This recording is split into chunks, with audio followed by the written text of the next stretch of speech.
Hello, everyone, and welcome to this episode on Mid-South Wrestling. I believe we're at episode 276, and I believe this could have been the end of December. Am I correct about Rodney? Is this? That is, going into Christmas. It was originally aired December 20th, 1984, coming, of course, 1984, beginning to come to an end. One more big extravaganza before we head into 1985. The opening of the show begins with Boyd Pierce and Jim Ross, and they review the Ugandan warrior giant, whatever they were calling him at the time. One time he's the warrior, next time he's a giant. Who knows? But Kamala gets a video, which is more than I can say for the new North American champion, Brad Armstrong, but I'm not bitter about it at all. The situation between, of course, building up for Kamala as they recap all that he has done. And, of course, he also did something similar, I'm sure, in 1983 when he was there before as well. Pretty much a repeat of what they did then, except if maybe different people. Then we had, of course, Kamala with the attack on Reed, where he splashes him repeatedly after Buddy Landel and Ernie Ladd stretches him out there. And then, of course, the very next week, he had as Kamala versus TA, and then again, Kamala with the splash. Apparently the only hold or move he can possibly do.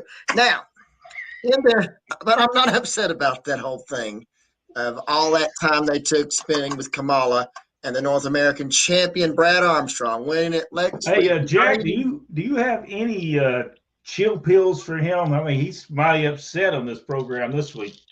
I got some workers. I just that gonna make anybody feel better. I just hate. I just don't. Not happy about this. Wasn't happy about it at the time either, if you remember. Not happy about it at all. In fact, we have no interview, no video, no replay of him winning the North American title. Just if you missed it last week, you missed it. But they did take the time to show the Kamala special that was done in 1981. So that was, I think, and of course, we've also shown the video of Ted DiBiase beating the Junkyard Dog from 1982. Very great on the program. Anyway, we go on to the program. We're going to return. Of course, now they're going to recap with Ted DiBiase and the match with Steve Williams and Hercules Hernandez against the Rock and Roll Express. The Rock and Roll Express did, in fact, win that match. Did you get it in 3D? I'm sorry, did I? I went blurry all at once. I think that I almost blacked out because you were so upset about the thing. So I think. Well, we're moving on now. We forgot about that, but now that you brought it back up, I'll talk about it for 10 more minutes. Anyway, so now we go back and we have they're going to have a return match with Ted DiBiase and Hercules Hernandez, the Mid-South Tag Team Champions, against the Rock and Roll Express. And beginning of this, Jack, how did you like Jack Curtis's hat during that introduction? I did not. You did not? I thought it was very stylish, especially right after the matches. Apparently, he was going to go jump on the ship. Brad, what did you think about that? I thought it was, Jack Curtis did the way before he would do the announcing in the live arenas and stuff. So I guess that they needed a ring announcer for whatever reason. Who wasn't there that they couldn't do the announcing? It was Bill Watts that wasn't there. Bill and Joel was not there. Apparently, Joel might have been graduating for broadcast school. That wasn't when. That was not when David Von Erich passed away, was it? No, I think we've covered that in a previous episode. I think Bill Watts went to that funeral earlier in the year. They just probably went to the Bahamas. It was Christmas, and they didn't want to be there. Bill can do that. He's the boss. Yeah, I guess that's okay. Anyway, at least we didn't have to put up with the stupid football analogies. All right, so now in the match is Ted DiBiase and Sheik Hercules Hernandez against the Rock and Roll Express. Brent, what do you think about this one? I thought it was a great match. I thought, there is no better wrestler in the world than Ricky Morton. So, if he's going to sell in the match and he's going to make his comeback, that's to me, it was another great match of the Rock and Roll Express. Yep. Jack? Yep, I totally agree. Great timing from everybody. It was just a perfect Rock and Roll Express match. All right, and in the end, I thought it started very slow. The people seemed to have been, I don't know, they were kind of asleep. Maybe they were waiting for something to happen, or maybe kind of wondering what the guy with the hat on was doing in the ring. I don't know. But anyway, it finally kicks in. And of course, in that match, I don't know if you noticed it, Jim Ross announced Carl Fergie as the third man in the ring when he was actually the fifth. Anyway, so in that tag match, I guess the third match in the side, doing the, in the ring part, but, in a tag match, there's 4 and then the referee, which would make 5. That's just my opinion about that. In the end, it is Ted DiBiase trying to load the glove again. You would think they would try to do something about that. Then Morton blocked, and they were slamming the hand of Ted DiBiase, very similar to what they did weeks before. Then, amazingly, I don't know, maybe a little repeat. Maybe they were watching Ernie Ladd's matches from week before. They handed in this, I guess, the turban of Sheik Hercules, and he chokes out Ricky Morton and then puts him in the Shinnomaki, and they win 1, 2, 3 in that one. And it is Ted DiBiase and Sheik Hercules Hernandez winning that one. I wonder if they thought about that. I wonder if they thought we just choked somebody down last week. Well, you would think it would be something Ernie Ladd would do, but now Sheik Hercules is now doing it. The same thing too. He must have got the wrong. You think they got the wrong finishes? Well, he picked it up. He probably picked that up for Brad. Brad choked out Ernie Ladd the week before, then put the sleeper hold on him. I mean, it was, repetitious. It's Christmas. What do you expect from us? We're trying to get out of there. We want to go home. Anyway, so we have match number 2, one of my favorites. Iceman King Parsons comes to Mid-South to face the Ugandan warrior / giant Kamala, who we saw many times at the beginning of the program, many minutes of him. Jack, what did you think about this one? I thought it was a good match. I love this guy. I mean, he's so exciting. He pumps that crowd up. They were into it, and they had a reason to be. Can I ask the question? Was that the real Friday? Was that somebody different? I'm not sure. It seemed different. But I'm not sure. It didn't seem like the right guy, but because I look back at him and he had them. Did he always wear the little shorts? Yes. Yes, he did. He was on the safari in Africa, where he picked up. Apparently, Kamala was hitchhiking, and he picked him up during the safari. They were in that one, like at Walt Disney World, where you're riding through. He picks him up. I just noticed it did not look like the same guy. I thought at first it was Jim Cornette all dressed up in that. Would have been, hey. That would have been something good. I just kept on. I couldn't watch the match because I kept on looking at this guy, thinking, "Who is this guy? This is not the." But maybe I just never seen him. I don't know. In the end, it's Akbar doing the distraction and Kamala catching Iceman King Parsons with the chop to the head, and then it's the reverse. I guess you'd call the splash to the back, and then Kamala winning the match. After the match, Akbar comes in, steps on the Iceman. Iceman comes up and starts nailing Akbar. Then it's Kamala all over him again, and they leave him. Finally, it's Reed, Taylor, and Brad Armstrong, Tim Horner out for the rescue from Iceman from the Ugandan warrior / giant Kamala. I noticed Kamala was he wasn't completely out of his mind because when 3 or 4 of those guys, Terry Taylor, now he left. He was not all completely crazy. No, he knew what he was doing, and they did say that during the match that he's able to listen to the referee's count and knows when to break to keep from being disqualified. And I think Jim Ross pointed that out.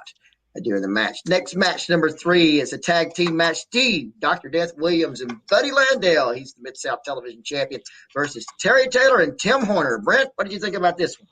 This match was so good. Number one, Tim Horner should have been pushed better than he got a push. He was over. He could work. I think Terry Taylor and Tim Horner could have been a great tag team. They could have drew a lot of money with them. And this, to me, just showed all 4 of these guys. They were so good at what they were doing in there. There's no doubt. Jack? I totally agree, especially about Tim. I think the biggest loss that they had up there, and this is nothing against Brad because the whole situation with Brad was handled wrong, but if they were going to put the title on somebody real quick, Tim Horner should have been the one that they did it to because he was over. Yeah. But the match was really good. Really good match. Even with Steve Williams in there, it was a good match.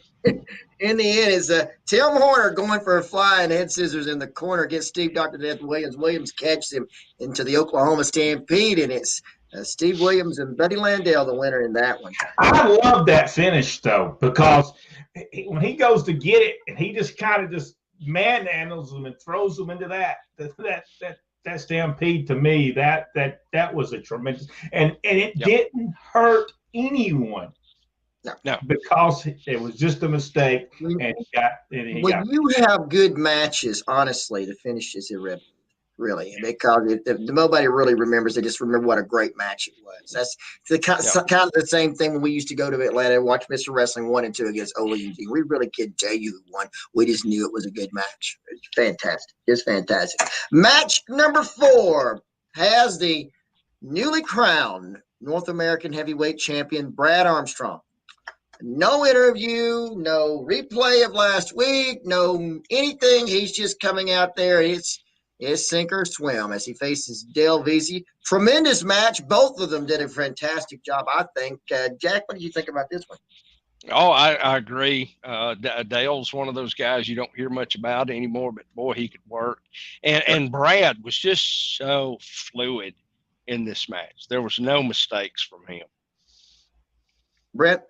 You know, I'm actually watching this him putting on the sleeper hold on DiBiase right now, and the way he got into it, he hit that drop kick and went directly into the and that was tremendous. Yeah.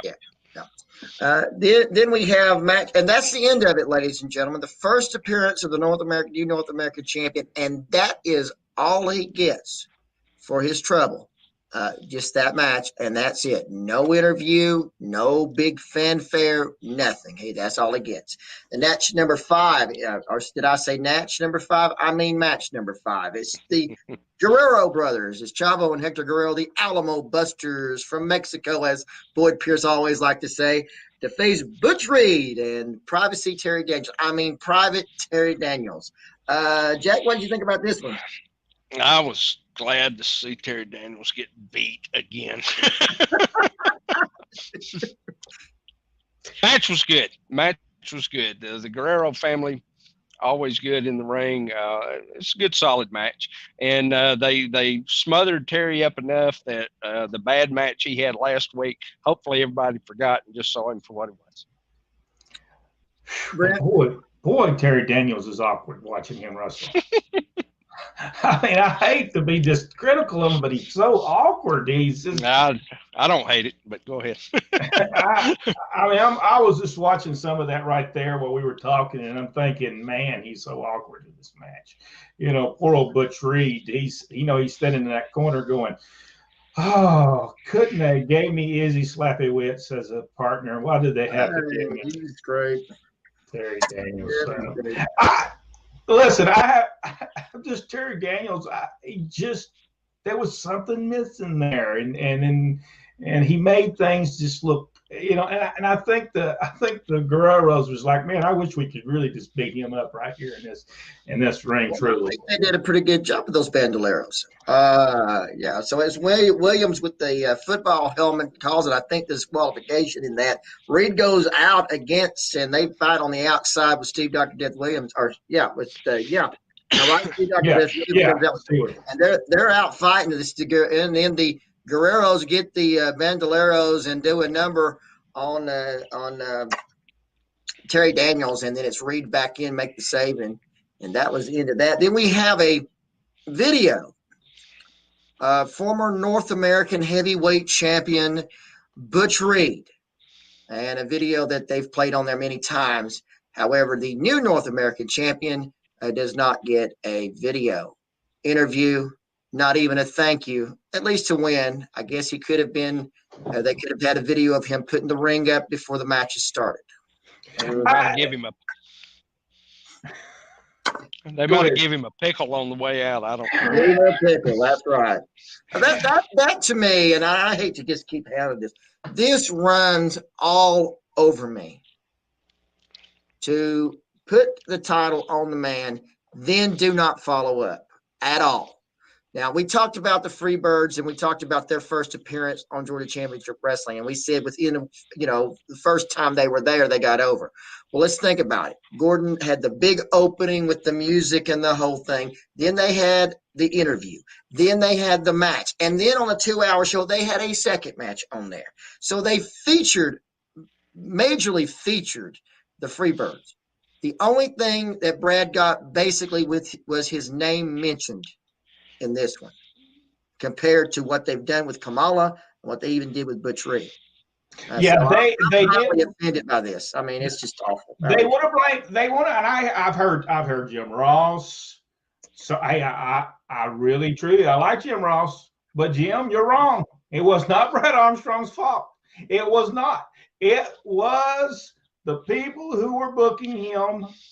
And I'll put Bill Watts in that, because when Magnum TA won the North American title, he had an interview at the front of the ring, and they talked about him winning the North American title. They made a big deal out of it. They give Brad a match with DiBiase on television.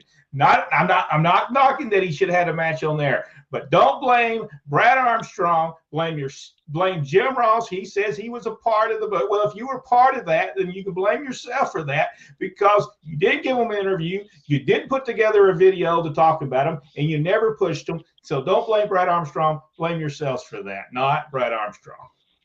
Okay, now let me write down. I've got to apologize for Jim Ross.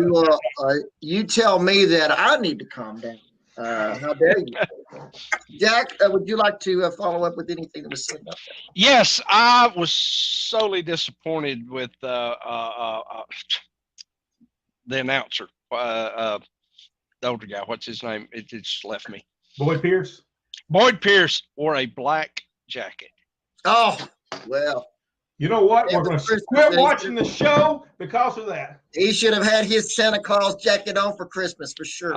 I was jacked because I knew it was in December and I was expecting something, and then you're going to be very disappointed really coming up, because they're going to pull him out of it, and everybody's going to be wearing Mid-South blazers very shortly. Oh, by the way, next week on this program, I will show one of the patches that they put on those jackets. I actually have one, and I will show that next week right here on Mid-South Wrestling Review. We were episode 276, and we apologize during this program if we insulted anyone on this program. I apologize for nothing. But I told the truth. If the truth offends you, then I'm sorry. But I will tell you this: we take very, very when it comes to Brad Armstrong, we take that very seriously, because you blame him when it was not his fault, and you did not try to get him over. And please don't say you did, because you didn't. And the same thing goes with WCW or anywhere else Brad Armstrong did. You did not want to get him over. And it's because Brad did exactly what he was told, and he caused no trouble.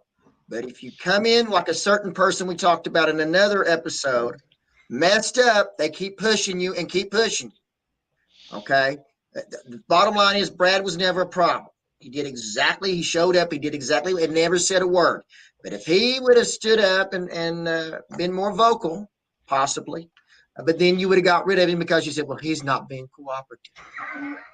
This is true. This is true. You cannot sometimes win for losing. All right, Jack. Anything we need to talk about for Mid-South Wrestling this week as we go to episode 277 on the next episode? I'm looking forward to the next episode. Rodney, any final comments? Yeah, I'm sure you're looking forward to it. The North American champion will be put in a tag team match for the next 2 episodes, by the way, just so that you know. That's a spoiler alert, and we look forward to seeing each and every one of you as we continue to talk about Mid-South Wrestling. Go ahead, Brett. Did you lose